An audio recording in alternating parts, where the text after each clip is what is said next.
Am I the a-hole stories? Am I the a-hole for banning my friend from using my pool because of what she said? 11 years ago, my 34 sister/brother-in-law/dad died, leaving me guardian to my 2 nieces, then 5 and 3. My dad left me his house, so we moved there. The kids settled in the school quickly and made friends. This woman, Susan, 45 female, was particularly good at making sure the kids and I were included in events, but she seemed a bit off. She kept telling me how lucky I was to have such a nice house. I pointed out that I only inherited it as 3 members of my family died, but she laughed and called me sentimental. Huh? She also loved to organize events at my pool, but she always made out that she was the host, taking charge, making me feel like a stranger in my own house. Our youngest daughters share a birthday, so they generally share a pool party. 6 months ago my boyfriend, Rick, 35, moved in. I've known him as a friend since before my sis died, and the girls think of him as their favorite uncle, but we recently got together. A few months after he'd moved in, Susan texted me saying there were rumors about Rick and my oldest Eve, now 16. Susan said he'd acted inappropriately towards Eve. I asked Eve about her day. When she realized there'd been gossip, she burst into tears saying she hated this village as no one wanted you to be happy. She said as they walked down the high street, he'd given her a side hug and kissed her on the top of her head. She said it made her feel like she had a dad for the first time in her life, and now the moment was ruined. Susan texted me later asking what I'd done, and I told her to drop it. But she kept texting me, saying I was too young to see how he was manipulating me. She suggested he was grooming my daughter.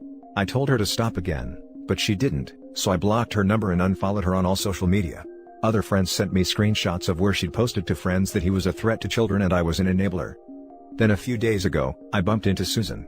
She was all smiles, telling me which date suited them best for the party, and how all the village were looking forward to it. I said that due to COVID, no pool parties were happening, and even if there were, surely as a mother she wouldn't want her kids to attend a gathering where a threat to children and his enabler were present. She said she didn't know what I meant. I said I could show her some screenshots if it would help. She said how much her daughter was looking forward to it, that I'd be selfish if I didn't let it go ahead. I said she should have thought about that before spreading false rumors. I said if my girl invited hers over, that was fine, but Susan was never to step foot on my property again. Afterwards, she posted something on the community Facebook page about selfish incomer witches. It got taken down, but not before her friends left nasty comments.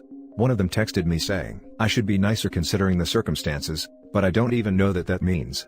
Anyway, I don't think I've been unreasonable, but clearly half the village think I'm the a-hole. Am I? Now for the top comments. I talked to an attorney about slander. This kind of rumor can be dangerous. We're thinking about that. But thank you.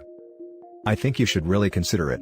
These charges could become very serious and hurt both your niece and your boyfriend. If you are ahead of it, you can make sure the damage is minimal.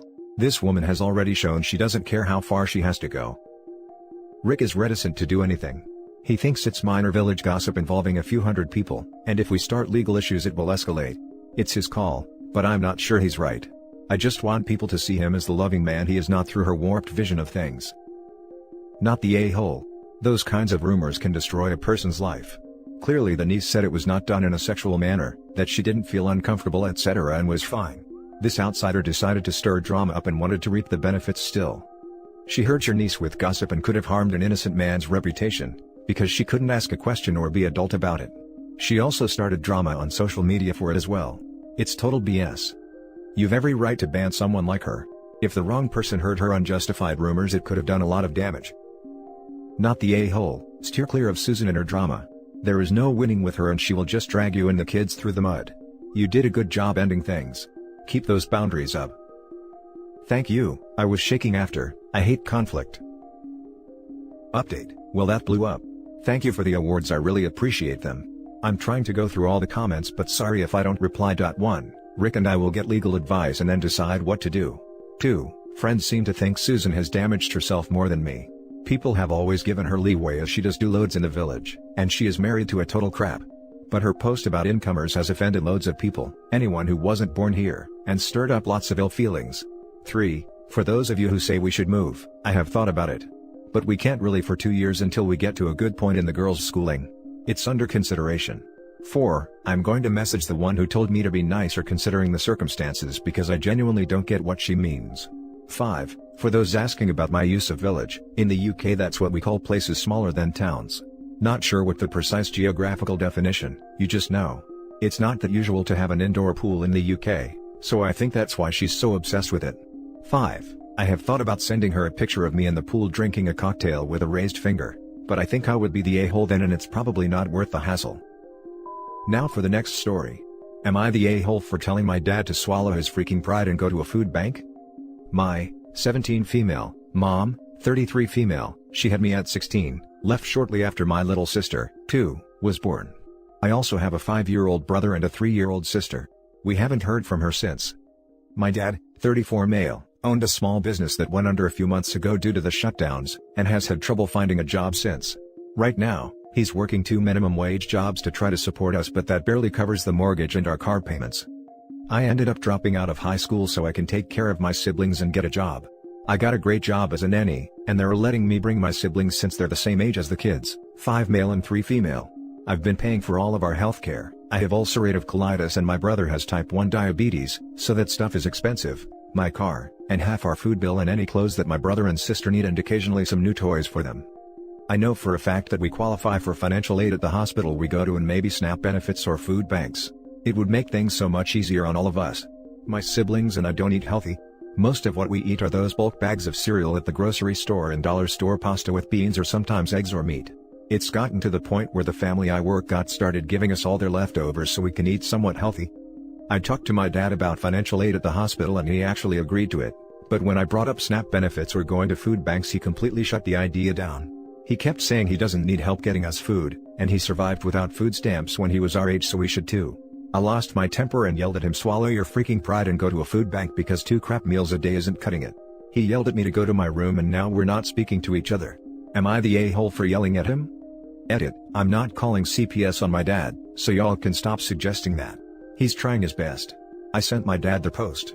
He finally came to his senses and we're going to start applying for benefits tonight.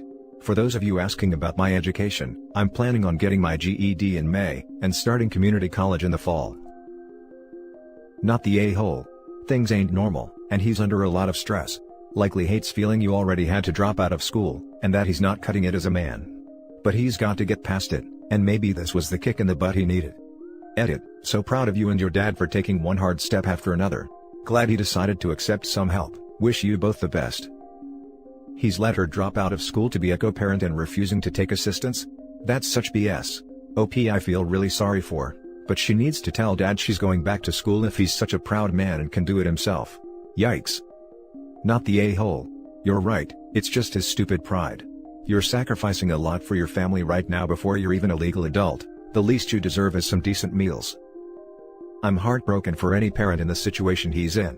But he needed to have it pointed out to him that it's pretty silly for him to think that letting his kids go without food/nutrition and education leaves him with more pride than using the social safety nets that he pays into out of each paycheck.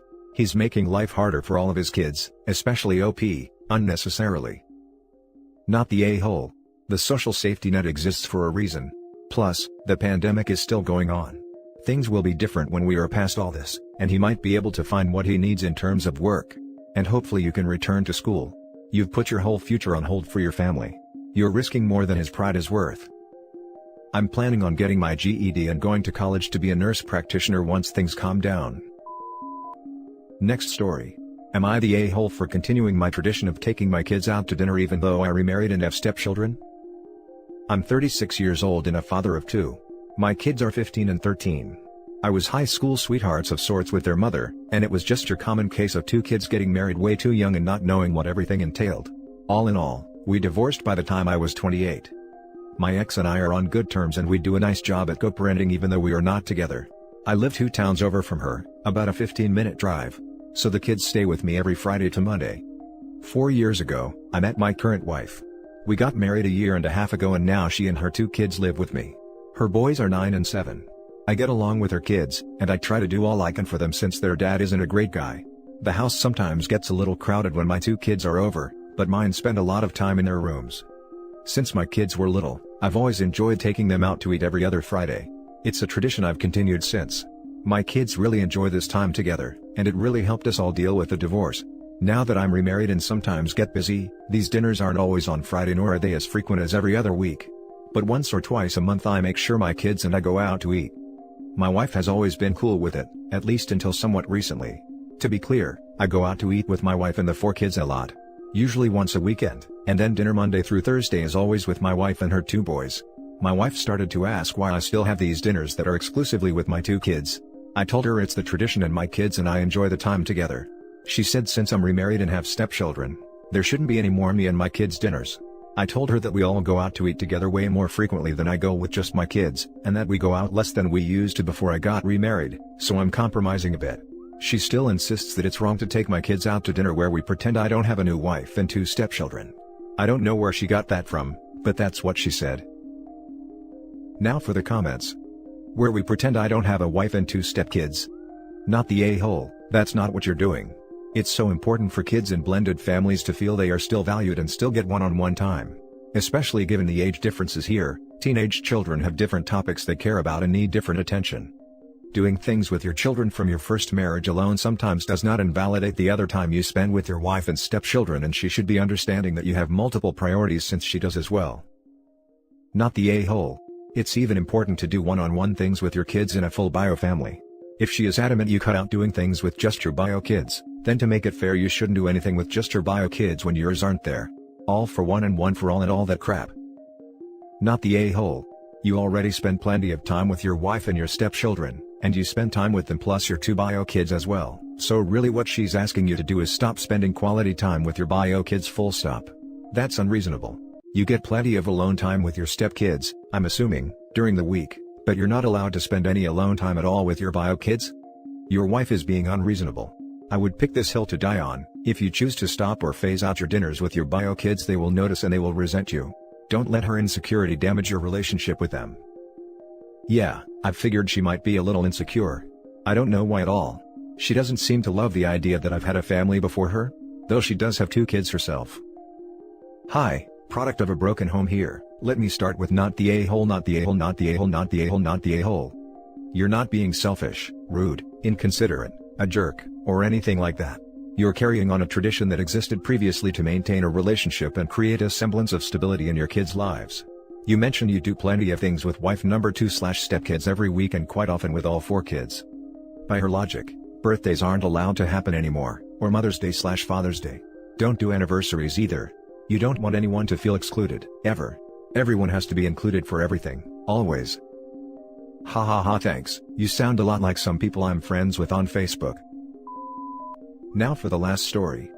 Am I the a-hole for not spending enough time with my kids after my husband died?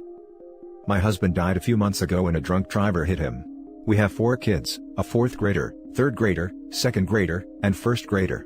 4 kids is a lot of kids, but together, my husband and I managed without needing help outside of the school offered after-school care. Now that it's just me with 4 little ones, I had to hire a nanny to make sure the kids get to after-school activities and grief counseling. I have my dream job. Without giving too many details and identifying myself, my schedule is where I work 10+ hours for a few months, then I have 2 months or so off. I am always available in the morning and have weekends off. I always make the kids breakfast and drop them off at school. When I'm working, I'm not usually home for dinner. I do meal prep and essentially all the nanny has to do is pop something in the oven. I try to be home for bedtime. I probably miss 2 or 3 bedtimes a month. But my in-laws have been telling me that I'm a bad mom. Now that my husband is dead, I need to be home more. My kids are handling the death pretty well from what I've seen and what their counselor has told me. When I'm not working, I spend as much time as possible with my kids. I plan fun adventures and have game nights and things like that. We have a great relationship. My in-laws want me to quit my job. Financially I can do that, because of life insurance and my saving from my high-paying job, but I don't want to. I love my job, it's very fulfilling and I'm doing what I dreamed of doing as a kid. I feel I can do that and care for my kids. Am I the a-hole for not quitting my job and hiring a nanny to help me care for my kids? Not the a-hole. From your description it doesn't sound like your kids are suffering from your working lifestyle. Money isn't the most important thing in the world, fulfillment is. Your kids will suffer more if they have an unhappy parent at home versus a hard-working and active parent. Your in-laws are probably still in mourning and looking at a person to put their anger towards. And try to spend one-on-one time with each kid. Affect it for the 1 night a week, with each kid for half an hour later bedtime where you do something low-key together, making the next day meal prep, or a puzzle, time to know each other as individuals. The extra half hour before bed is a great idea. I do make sure they get one-on-one time, but I do worry it's not enough. Thanks for the suggestion. If you were their daddy, literally no one would think twice about you going back to your job. Keep that job you love, keep spending time with your kids. Reconsider the in-laws who are going behind your back to convince your kids you don't love them enough. not the a-hole.